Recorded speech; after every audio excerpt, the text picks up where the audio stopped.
Bienvenue à toutes et à tous dans cette nouvelle édition d'information sur Grand Littoral TV. Pour commencer ce nouveau flash, je vous propose de prendre la direction de Saint-Léonard, plus précisément devant l'entreprise de réparation d'engins électroniques SBE. C'est là qu'une centaine de grévistes sont installés depuis lundi. Ils protestent contre la convocation d'une employée à un entretien préalable au licenciement sans réel motif, d'après la CGT qui mène cette grève. Alors, si elle est un soutien à un cas particulier, la CGT indique que cette grève c'est aussi le symbole d'un certain malaise dans cette entreprise, puisqu'il y a près de 90 ruptures conventionnelles qui ont eu lieu ici depuis 2016, soit une moyenne de 30 départs de salariés chaque année. La direction a annoncé prendre la décision de se séparer de leur collaboratrice ou non sous 48 heures. De son côté, la CGT a décidé de mener la grève jusque samedi, jour de décision annoncée de la direction du site. On écoute Bruno Degraven, délégué syndical CGT de SBE France, au micro de Corentin Escaillé. L'employeur, il respecte plus le code du travail. Là, il a envie de licencier quelqu'un. Alors, on espère que ça ne va pas aller jusqu'au licenciement, mais par contre, si ça va jusqu'au licenciement, ça veut dire qu'il n'y a plus de respect du code du travail, c'est-à-dire qu'on invente un motif, n'importe lequel, et après on licencie la personne pour une faute grave ou une cause réelle sérieuse, et la personne elle sera obligée d'aller au tribunal pour aller chercher ses indemnités de licenciement.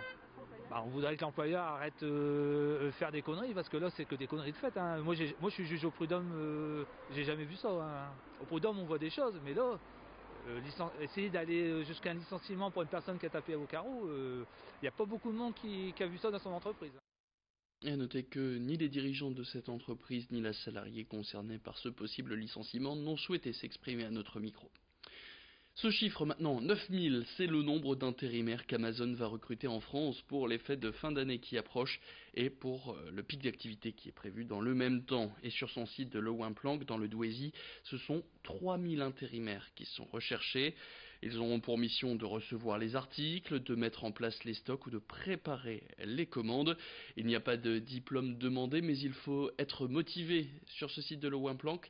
Pendant les fêtes de fin d'année, ce sont 500 000 colis qui sont traités chaque jour et le stock est composé de 20 millions d'articles.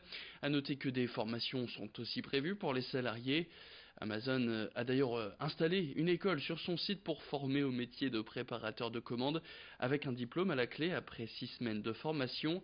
Toutes les informations sur ces embauches prévues par Amazon, 3000 intérimaires, je vous rappelle, sur le site de Le Wimplanck, c'est tout de suite et c'est au micro de Rémi Desremeaux.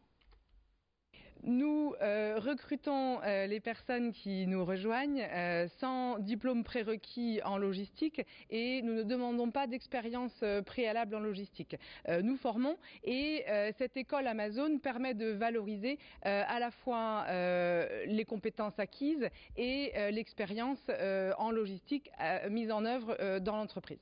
Nous recrutons dans la perspective du pic d'activité et de la période de fin d'année 9000 personnes en contrat temporaire, dont 3000 autour du site de Le Wimplanck, donc sur les différents sites entre le centre de distribution logistique, le centre de tri et la station de livraison que nous avons autour de Douai.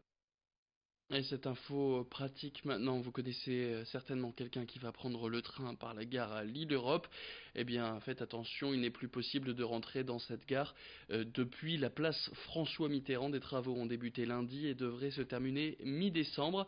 Les 2 escalators qui permettent de rentrer dans cette gare sont bloqués. Pour y accéder, il faut donc passer soit par le viaduc Le Corbusier ou alors par les 4 vents.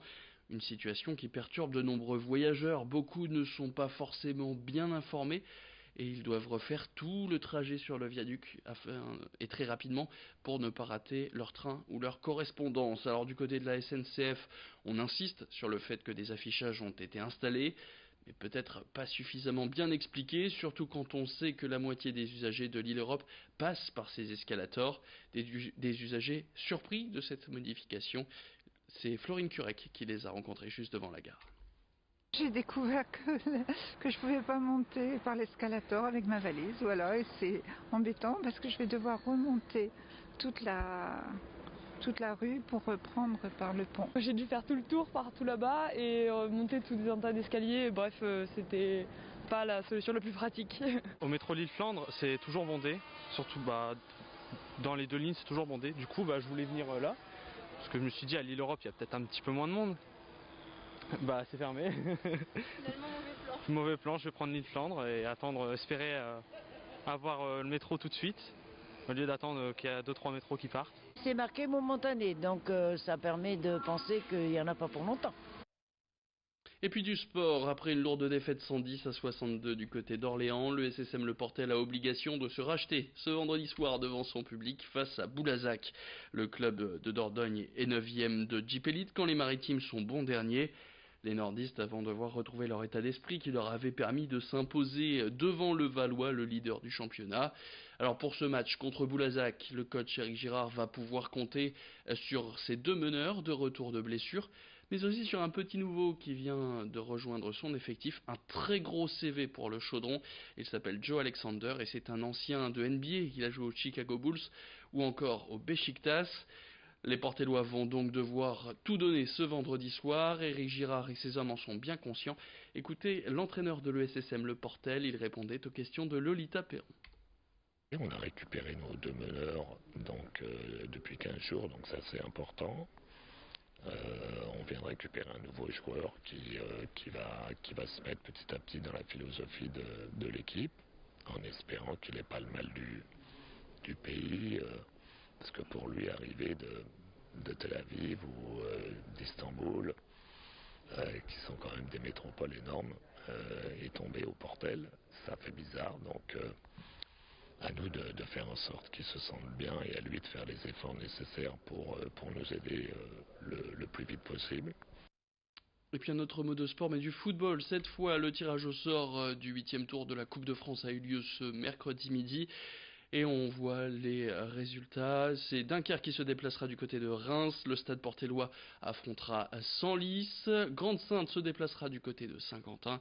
Et le Racing Club de Lens ira, lui, du côté de Dieppe. Les matchs auront lieu les samedis 7 et dimanche 8 décembre prochain. C'est la fin de cette édition. Tout de suite sur Grand Littoral TV.